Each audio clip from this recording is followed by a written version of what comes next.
ay lumabas na ng Philippine Area of Responsibility ang bagyong si Butchoy. At ngayon ay nasa Taiwan na ito, naglandfall ito kaninang alas 5 ng umaga. Pero kung napapansin natin ay pabugso-bugso pa rin ang ulan, no? Ayon sa Pag-asa, ito'y dulot daw ng hanging habagat. At ngayon nga ay para sa karagdagang detalye ating makakasama si Pag-asa forecaster Alzar Aurelio para sa iba pang detalye ukol dito kay Bagyong Butchoy. Ako, tama po kayo. Kayo na-stress ng hapon, nasa labas na itong si Bagyong Butchoy. At wala na ng direktang epekto sa ating bansa. Pero itong habagat na pinapalakas mismo ng bagyo ang nakakapekto sa atin, lalo sa Luzon at Visayas.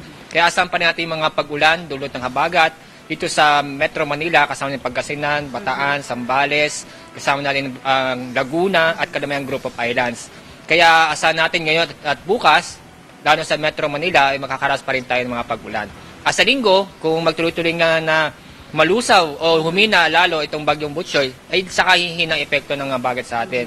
Kaya by Sunday, sa Metro Manila, ay asahan natin nagaganda panahon. Okay, so how about pagpasok ng Monday, sir? So, okay, totally wala na. Next week's Monday, kung magtuloy-tuloy ay sa Monday, buong bansa po maganda po ang ating panahon. Kung saan ay makakaranas tayo ng mainit na panahon. Sir, ditong weekend po, ano po yung nakataas pa rin po ba yung flood alert natin?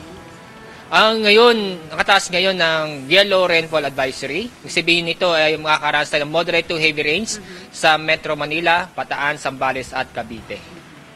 Sir, how about the warning levels? Wala na po. Dahil malayo na po bagyo sa atin, wala na po direktang epekto nito, kaya wala na po nakataas na tropical cyclone warning signal. Kamusta naman ang magiging kalagayan ng karagatan natin? Oo, no? Dahil sa indirect effect ng bagyo at plus yung epekto ng habagat, yung buong seaboard ng Northern Luzon, tsaka western seaboard ng Central Luzon, and then yung Southern Luzon ay maalon hanggang sa napakaalon. Kung ang taas ng alon, ay aabot hanggang 5 meters. So, delikado yan na pumalawat ang ating mga kababayan. Kaya, wag muna. At atay po natin Sunday o Monday ay maging safe na lumayag sa nabanggit na seaboards. Sir, after nitong si Bagyong Butchoy, may binabantayan ba tayong bagong bagyo na maaaring pumasok dito sa PAR? Sa ngayon, magandang balita, wala po tayo nakikita ng kasunod ni Bagyong Butchoy.